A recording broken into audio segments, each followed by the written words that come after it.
Devemos ter sempre presente que estas catequeses quaresmais este ano se inserem num programa de nova evangelização sugerido e protagonizado pela própria Santa Sé. E quando falamos de nova evangelização, falamos de evangelização com o novo ardor, um novo entusiasmo. E hoje eu resolvi falar-vos de algo que é inevitável se quisermos evangelizar de novo, que é a relação da nossa fé com a cultura ambiente. Evangelizar a cultura. Não é nada fácil, até porque hoje há uma tendência de pensar que a fé não tem nada a ver com a cultura. E começaria por vos contar uma história que há uns anos, quando eu era reitor da Universidade Católica, tive a sorte, porque foi uma oportunidade única, de, integrado no Conselho de Reitores, visitar durante 3 semanas a República Popular da China, a convite do governo chinês para visitarmos e fazermos contactos com universidades daquele país. E num jantar oferecido pelo Ministro da Educação lá do sítio, um senhor reitor de uma universidade de Pequim, em ambiente muito cordial, dirigiu-se a mim e disse: "Você é reitor de uma universidade católica. Mas o que é que isso quer dizer? O que é que a religião tem a ver com a cultura?" Não me foi fácil responder-lhe, como podeis supor, não é?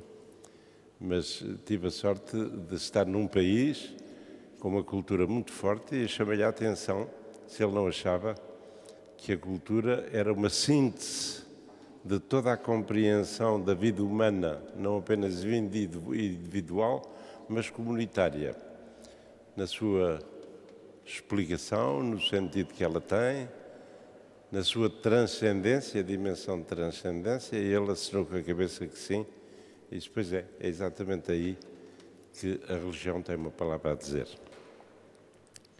A primeira coisa que nós temos que ter em conta é que, quando falamos de cultura e evangelização da cultura, o que é que realmente queremos dizer?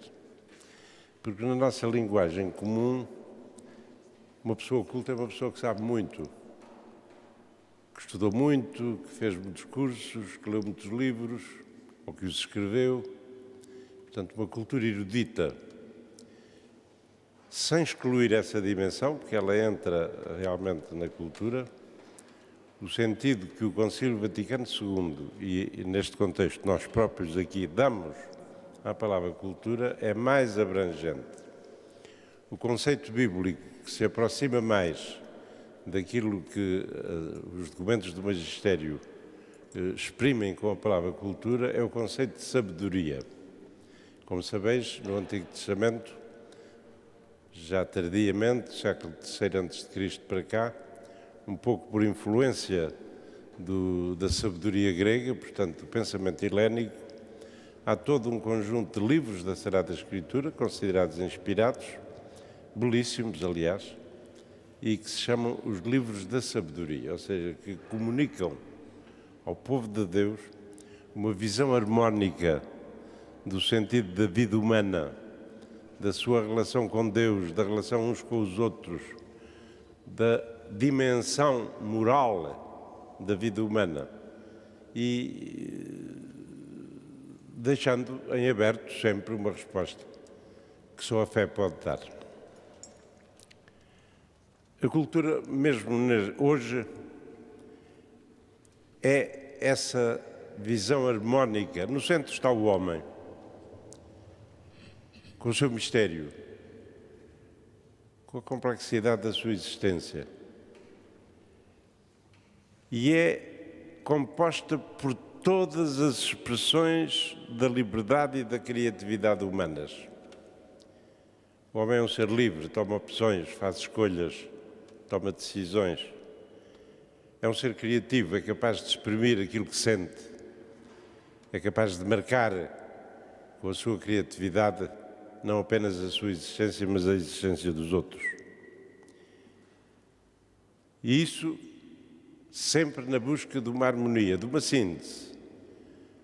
Sem harmonia, a vida humana não tem sentido. Os elementos mais importantes que entram nesta busca da harmonia, antes de mais, é a compreensão do homem. O que é o homem? É uma questão que tem sido posta por filósofos, por poetas, por artistas, pelo homem comum. Quem é, afinal, este ser que Deus criou, distinto de todos os outros? Depois, o homem é um indivíduo ou é essencialmente chamado a viver em comunhão com os outros homens? A dimensão comunitária do ser humano, que é fruto de ter sido criada à imagem de Deus, é um dos elementos que entra nesta busca de uma síntese harmónica. O homem busca a verdade, desde sempre. Foi dotado de inteligência para procurar a verdade. Procura estudando, investigando, procura dialogando com os outros, procura contemplando a natureza e contemplando a realidade dos seus irmãos. Quando um ser humano se desliga desta busca da verdade, ele desligou-se de qualquer coisa de fundamental.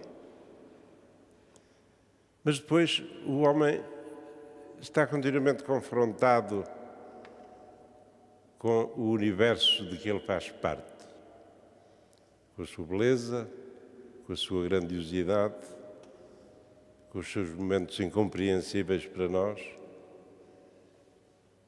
A relação do homem com o universo, muito procurada pela ciência, mas também pelo senso comum. E há muitas expressões desta relação do homem com o universo que o rodeia que acabam por nunca ser contempladas por escrito, mas que entram nesse património comum que é uma visão harmónica da humanidade. E, finalmente, o homem é um ser que sabe contemplar a beleza. Deixa-se cativar pela beleza, pela harmonia da beleza. E é capaz, inclusivamente, de a exprimir de muitas maneiras. E esta busca da contemplação da beleza dá origem a uma atitude espontânea no ser humano, que é quando ele, talvez sem ter palavras para dizer, nem discursos para fazer, para em silêncio para contemplar, para deixar que o mistério do ser, o mistério que o envolve, o seu próprio mistério, toque a sua interioridade e o seu coração. Como vemos, o conjunto destas expressões todas entram na componente dessa sabedoria comunitária que se exprime ao longo do tempo. E no centro dela está sempre o homem. A cultura é a chave da compreensão do homem. Vimos que na composição desta sabedoria comunitária, desta sabedoria coletiva, entram muitos e variados elementos. E uma cultura ganha forma e subsiste no tempo quando um desses elementos é suficientemente forte para ser unificador.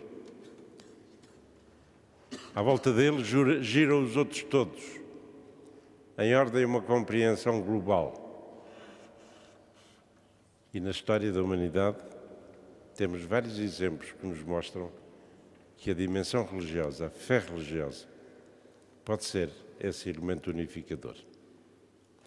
Quando hoje insistimos, e os santos padres têm insistido muito na dialética da discussão cultural hoje, sobretudo na Europa, de que a cultura europeia tem uma matriz cristã, não se trata de sacralizar a cultura, não se trata sequer de negar a importância de outros elementos na cultura europeia.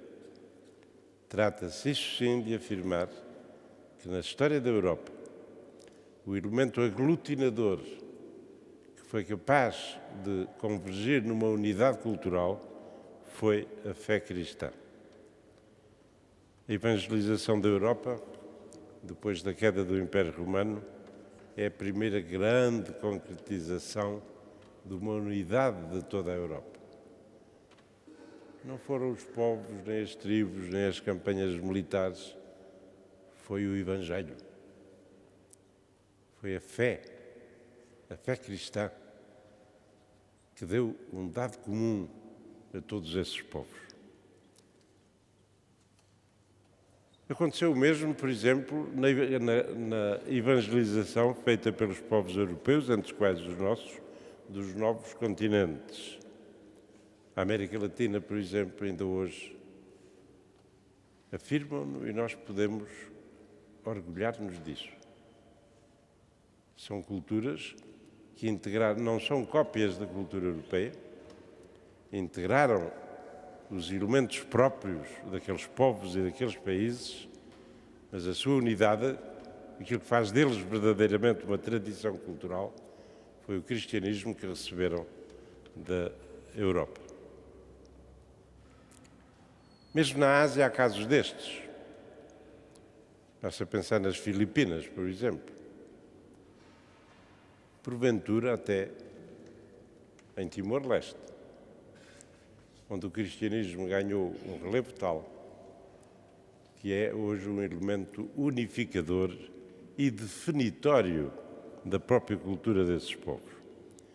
Mas isto acontece também fora do horizonte cristão. Nós hoje estamos todos confrontados com um fenómeno dos países muçulmanos, de tradição muçulmana, que tem uma forte unidade cultural e que é praticamente construída a partir da fé islâmica que esses povos professam.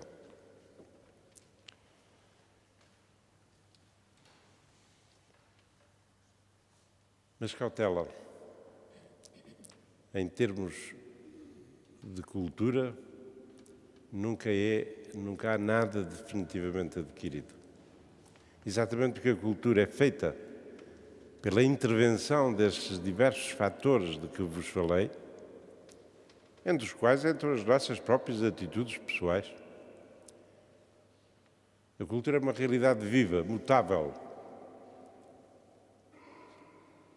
Está sempre sujeita a alterações. E, para nós cristãos, a pior coisa que poderia acontecer à cultura de que somos herdeiros e que envolve a nossa vida comunitária e pessoal é que a cultura que herdamos dos nossos antepassados perca essa matriz cristã.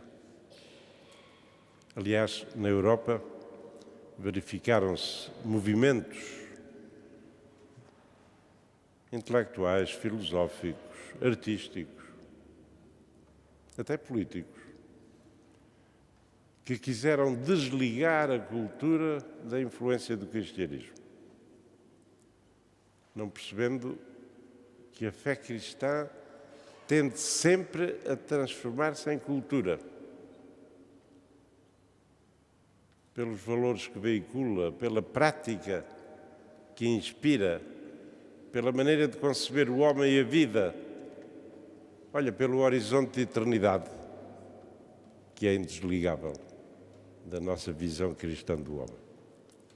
Mas estamos diante de movimentos muito fortes de laicização da cultura, como se o Evangelho não tivesse nada a ver, como se a nossa vida cristã não tivesse nada a ver com este horizonte cultural, com esta sabedoria coletiva que enquadra o exercício da liberdade dos próprios cidadãos.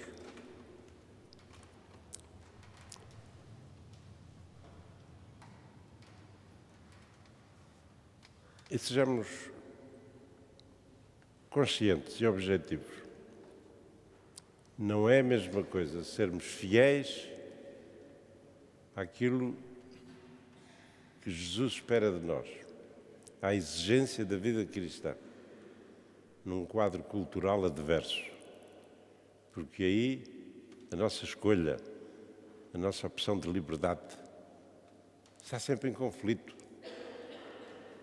Temos que, em cada momento, em cada circunstância, em cada assunto, tomar a responsabilidade de uma opção, de sermos diferentes, porventura de remar contra a corrente. O Santo Padre, numa das Jornadas Mundiais da Juventude, desafiou os jovens a essa coragem no mundo de hoje de remarem contra a corrente. Mas é muito mais fácil, e muitos de nós fizemos essa experiência ainda, pelo ambiente familiar onde vivemos, pela sociedade onde crescemos, é muito mais fácil responder positivamente às exigências da fé cristã se a tal sabedoria coletiva nos ajuda, nos inspira. Quando ser cristão não é exceção, não é preciso remar contra a corrente. É tão espontâneo como outras coisas simples da vida humana. Mas concretizemos um bocadinho mais para ver quais são os contributos da fé para esta síntese sapiencial, aquilo que chamamos cultura, para esta harmonia. Primeiro é certamente uma compreensão do homem e daquilo em que consiste a sua plena realização.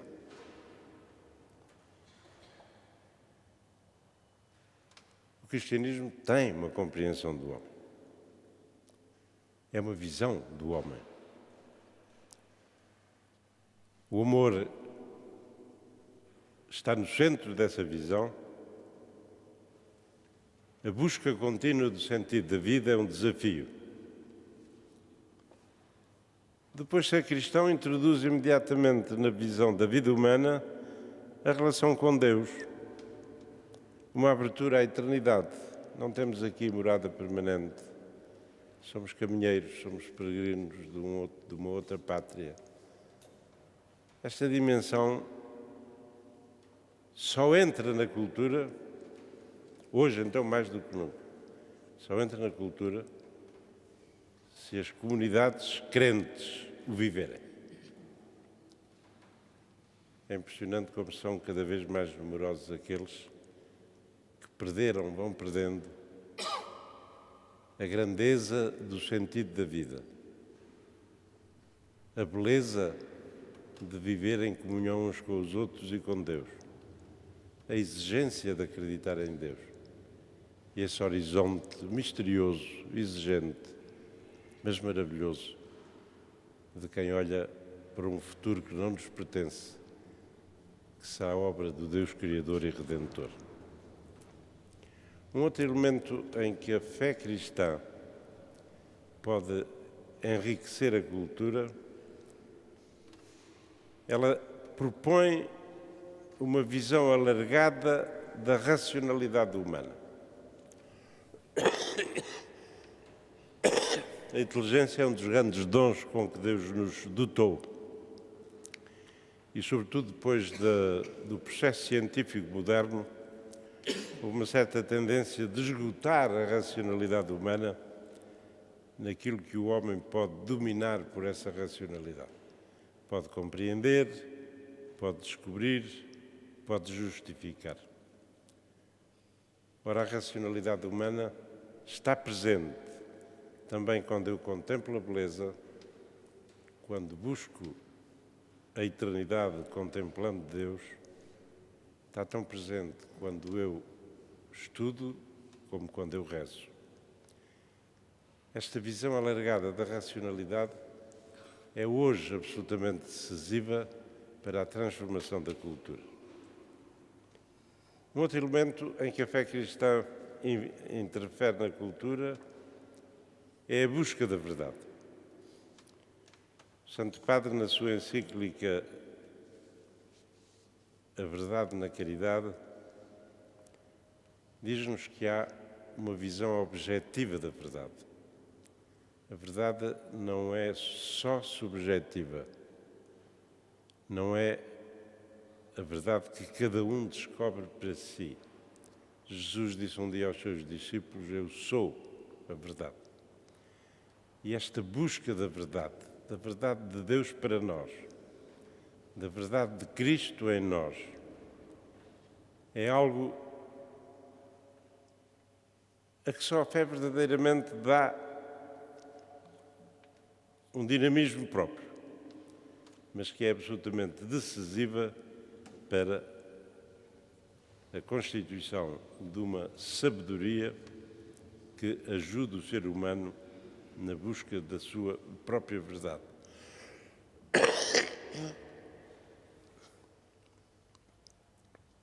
Depois, a grandeza da liberdade. Ser livre é ser responsável. A liberdade é indesligável do amor, do compromisso comunitário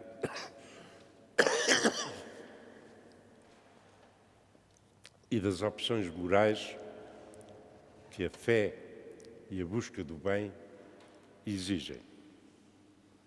Não há cultura verdadeira, essa sabedoria, que não tenha uma componente moral, que não me ajude a perceber o que é bem e o que é mal, que não me ajude, diante das hesitações da minha personalidade, a ir pelo caminho do bem.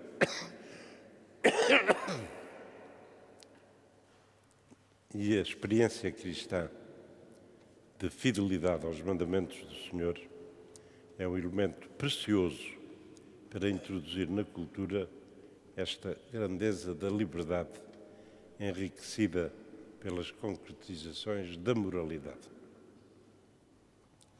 E, finalmente, a busca da beleza.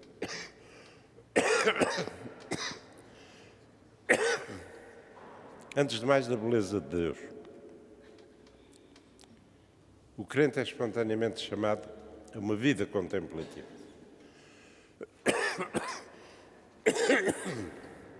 A encontrar no silêncio do seu coração a harmonia da beleza de Deus. Esta busca da beleza acompanha-nos continuamente. E desistir dela é desistir daquilo que é certamente a dimensão mais bela e mais atraente da nossa fé cristã.